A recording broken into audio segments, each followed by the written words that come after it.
സമ്മതിക്കില്ല. തെളിവെവിടെ തെളിവെവിടെ എന്ന് ചോദിക്കും. നമ്മുടെ നാട്ടിലെ നവോത്ഥാനം എന്താണെന്നറിയാമോ? ഒരു പ്രത്യേക തരത്തിലുള്ള ഒരു നവോത്ഥാനമാണ് നമ്മുടെ നാട്ടിൽ. ഇന്ത്യൻ സൈനികരെ അറഞ്ചം പുറഞ്ചം തെറി പറയുക. അത്തരക്കാർക്ക് നമ്മുടെ രാജ്യത്ത് നല്ല രൂപത്തിലുള്ള സ്വീകരണമാണ് ലഭിക്കുന്നത്. കഴിഞ്ഞ ദിവസം നമ്മൾ കണ്ടില്ലേ,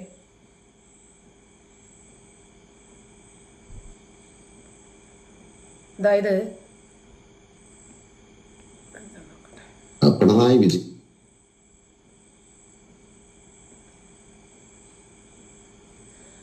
നമ്മുടെ രാജ്യത്ത്, പ്രത്യേകിച്ച് കേരളത്തിൽ, ഇന്ത്യ അവിടെ നിൽക്കട്ടെ, കേരളത്തിനകത്ത് തന്നെയാണ് ഇന്ത്യ എന്ന്, ഇന്ത്യക്കകത്ത് തന്നെയാണ് കേരളം എന്ന് ഇടയ്ക്കിടയ്ക്ക് പറയണം.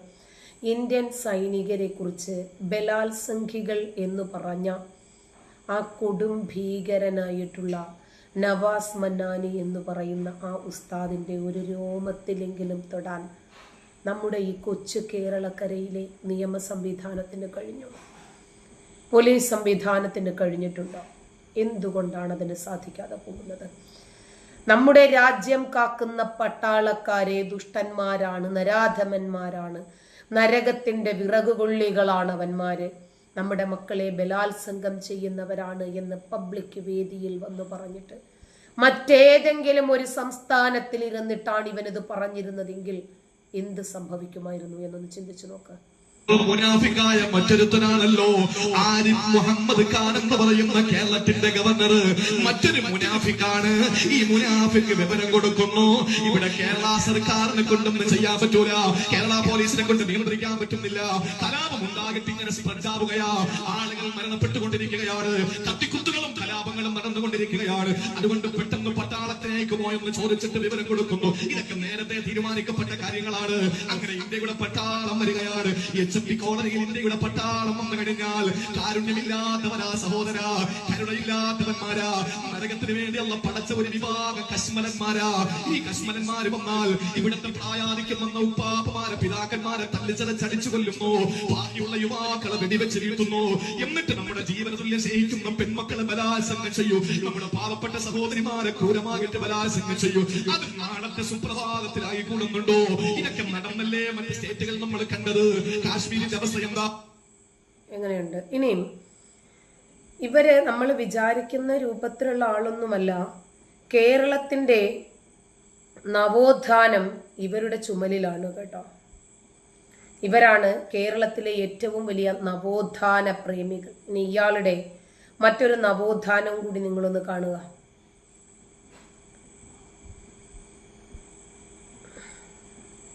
എന്റെ പ്രിയപ്പെട്ട സഹോദരങ്ങളെ, ഒരു പ്രമാദമായ വിഷയത്തിന്റെ ഒരു നിങ്ങളോട് അതിന്റെ ഒരു അതിന്റെ ചുരുളഴിച്ചു തരാൻ ഞാൻ ഉദ്ദേശിക്കുകയാണ്. അൽ ഖിത്താനു, ചേലാക്രമം ചെയ്യുക, ചേലാക്രമം ചെയ്യുക. എന്റെ പ്രിയപ്പെട്ട സഹോദരങ്ങൾ ഒന്ന് ശ്രദ്ധിക്കുക. ഈ ചേലാക്രമം ചെയ്യുക എന്ന് പറഞ്ഞ സ്ഥാനത്ത് അൽ ഖിത്താനുൽ റിജാലി, പുരുഷന്മാര് ചേലാക്രമം ചെയ്യണമെന്നല്ല പറഞ്ഞത്, പുരുഷന്മാരോട് ചേലാക്രമം ചെയ്യണമെന്നല്ല പറഞ്ഞത്, മറിച്ച് അൽ ഖിത്താനു ഈ പറഞ്ഞത് മുഴുവനും ആണിനും പെണ്ണിനും ബാധ്യത. എന്റെ പ്രിയപ്പെട്ട സഹോദരങ്ങളെ, ഖിത്താൻ എന്ന് പറയുന്നത്, ചേലാകർമ്മം ചെയ്യുക എന്ന് പറയുന്നത്, അത് ആണിനും പെണ്ണിനും അള്ളാഹുവിന്റെ ദീൻ പറഞ്ഞിട്ടുള്ള കാര്യമാണ്. കേരളത്തിൽ പൊതുവെ നമ്മളൊക്കെ അംഗീകരിക്കുന്നത് മഹാനായ ശൈഖ് സൈനുദ്ദീൻ മഖ്ദൂം റളിയല്ലാഹു തആല അൻഹുവിന്റെ ഫത്ഹുൽ ഖൈൻ എന്ന ഗ്രന്ഥമാണ്. അതിൽ വളരെ വ്യക്തമായിട്ട് കൊടുത്തിട്ടുണ്ട്, ആണിനും പെണ്ണിനും ചേലാകർമ്മം നിർബന്ധമാണ്. ദീനിന്റെ ഏതെങ്കിലും രീതിയിലുള്ള കൽപ്പനകൾക്ക് വിധേയമായതല്ല, അത് ദീനി വിരുദ്ധമാണ് എന്ന് വിലയിരുത്തിക്കൊണ്ട് ആളുകൾ സംസാരിച്ചു. എനിക്ക് ഈ വിനയത്തോട് കൂടിയിട്ട് എന്റെ പ്രിയപ്പെട്ട രാഷ്ട്രീയ നേതാക്കന്മാരോട് ഒരു കാര്യം പറയാനുള്ളത്, സാംസ്കാരിക നേതാക്കന്മാരുടെ കാര്യം പറയാനുള്ളത്, എന്റെ പ്രിയപ്പെട്ട സഹോദരങ്ങളെ, നിങ്ങൾ ദീനീ വിഷയങ്ങൾ പറയുമ്പോൾ സൂക്ഷിക്കേണ്ടിയിരിക്കുന്നു. നിങ്ങൾ ദീൻ പഠിക്കാതെയാണ് പറയുന്നത്, നിങ്ങൾ ദീൻ പഠിക്കാതെയാണ് പറയുന്നത്. നിങ്ങളോട് ആരാ പറഞ്ഞത് ഈ ചേലാകർമ്മം സ്ത്രീകൾ ചെയ്യുന്നത് അത് ദീനീ വിരുദ്ധമാണെന്ന്? ആരാ നിങ്ങളോട് പറഞ്ഞത്? നിങ്ങളോട് പറഞ്ഞത്? ഗൗരവത്തോടു കൂടി എന്റെ പ്രിയപ്പെട്ട സഹോദരങ്ങൾ മനസ്സിലാക്കാനുള്ളത്, ആണിനും പെണ്ണിനും നിർബന്ധമായ, എന്നാൽ മിക്ക ഇമാമിയങ്ങളുടെ അടുക്കലും പെണ്ണുങ്ങൾക്ക് സുന്നത്താണ് എന്ന് പറയുന്ന ഒരു കാര്യമാണ് ചേലാകർമ്മം എന്ന് പറയുന്നത്.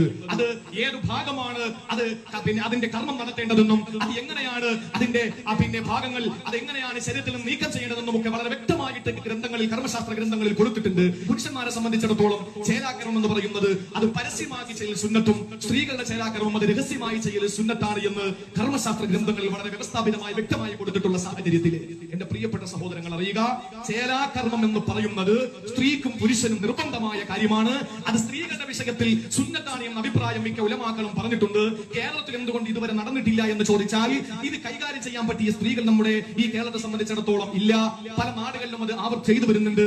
എന്റെ പ്രിയപ്പെട്ട സഹോദരങ്ങളെ, അതുകൊണ്ട് അത് ദീനി വിരുദ്ധമാണെന്ന് എഴുതള്ളാൻ പാടില്ല. അത് അള്ളാഹുവിന്റെ ദീനോടുള്ള വെല്ലുവിളിയാണ്. ഇവന്റെ വീട്ടിലെ പെണ്ണുങ്ങളുടെ അവസ്ഥയൊന്ന് ആലോചിച്ചു നോക്കിയേ. സ്ത്രീകൾക്കത് നിർബന്ധമാണ് എന്നല്ലേ ഇവൻ പറഞ്ഞു. ഇവന്റെ ഒക്കെ നവോത്ഥാനം ഇതാണ്.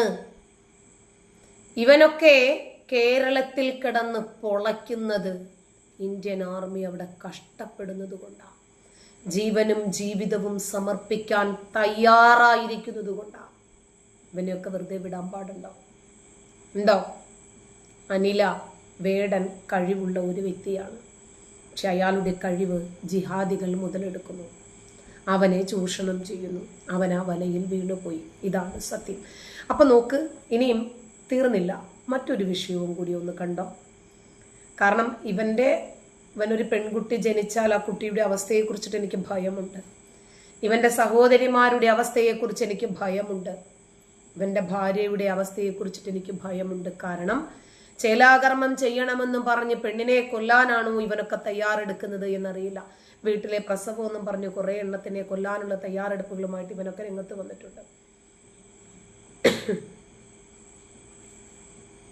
പാകിസ്ഥാന് വിവരങ്ങൾ ചോർത്ത് നൽകിയ ആൾ അറസ്റ്റിലായി. ഉത്തർപ്രദേശ് സ്വദേശി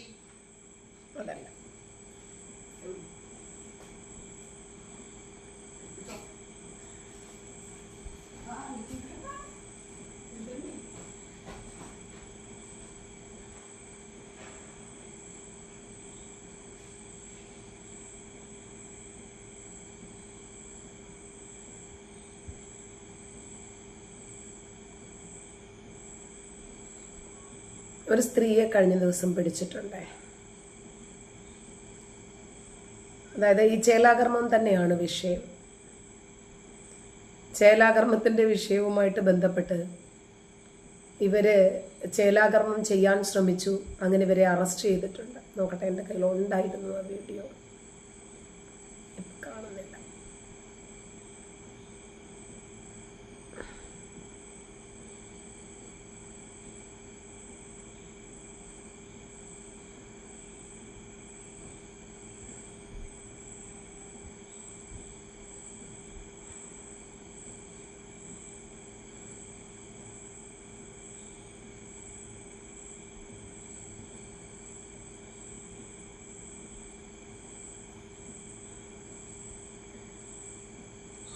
അമേരിക്കയിലെ പെൺകുട്ടികളുടെ ചേലാകർമ്മം, ഡോക്ടർ കുടുങ്ങി.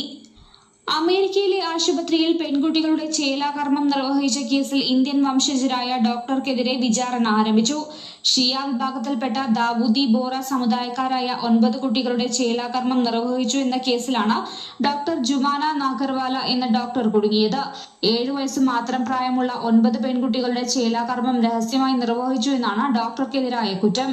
ക്ലിനിക്കിന്റെ ഉടമയായ ഡോക്ടർ ഫക്രുദ്ദീൻ അത്തറിനെതിരെയും കേസുണ്ട്. അമേരിക്കയിലാകെ പെൺ ചേലാകർമ്മത്തിനായി പ്രവർത്തിക്കുന്ന രഹസ്യ ശൃംഖലയിലെ അംഗങ്ങളാണ് ഇവരെന്നാണ് prosecution case. Michigan, Illinois, Minnesota എന്നിവിടങ്ങളിൽ നിന്നുള്ള പെൺകുട്ടികളെയാണ് അവർ ചേലാകർമ്മം നടത്തിയത്. നടപടിക്രമത്തിനിടെ ചിലർ കരഞ്ഞും നിലവിളിച്ചും ബഹളമുണ്ടാക്കി. ചിലർക്ക് രക്തസ്രാവം ഉണ്ടാവുകയും ഒരാളെ ശാന്തമാക്കാനായി ഉറക്ക ഗുളിക നൽകുകയും ചെയ്തതായി കോടതി രേഖകൾ പറയുന്നു. മുസ്ലിങ്ങൾക്കിടയിലെ ഒരു വിഭാഗമാണ് ഷിയ വിശ്വാസം പിന്തുടരുന്ന ഇന്ത്യൻ മതവിഭാഗമാണ് ദാവൂദി ബോറ സമുദായം. മുംബൈയിലാണ് ഈ വിഭാഗക്കാർ ഏറെയുമുള്ളത്. കേരളത്തിലും ചുരുക്കം പേർ ഈ വിഭാഗത്തിലുണ്ട്. മുഖ്യധാരാ മുസ്ലിങ്ങളിൽ നിന്നും വ്യത്യസ്തമായ നിരവധി ആചാരങ്ങൾ പിന്തുടരുന്നവരാണ് ഇവർ. അതിലൊന്നാണ് പെൺകുട്ടികളുടെ ചേലാകർമ്മം. കുട്ടിക്കാലത്ത് തന്നെ പെൺകുട്ടികളുടെ ചേലാകർമ്മം നടത്തുകയാണ് ഇവർ ചെയ്യുന്നത്. UN അടക്കം നിരോധിച്ചതിനാൽ അതീവ രഹസ്യമായാണ് ഇവർ ഈ ആചാരം നിർവഹിക്കുന്നത്. നല്ല വിദ്യാഭ്യാസവും ഉയർന്ന സാമ്പത്തിക ശേഷിയുമുള്ള സമുദായമാണിത്. എത്ര വിദ്യാഭ്യാസം ഉണ്ടായിട്ടെന്താ? വിവരം വേണ്ടേ?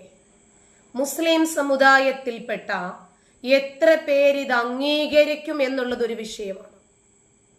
ഇവിടെ നമ്മള് ഇന്ത്യയും പാകിസ്ഥാനും തമ്മിൽ ഒരു യുദ്ധസമാനമായ സാഹചര്യങ്ങൾ കത്തി നിൽക്കുമ്പോൾ ഇവിടെ മുസ്ലിങ്ങളുടെ വിഷയം എന്താണെന്നറിയാമോ? നബിയുടെ മലമാണോ മ്ലേച്ഛം, മൂത്രമാണോ മ്ലേച്ഛം?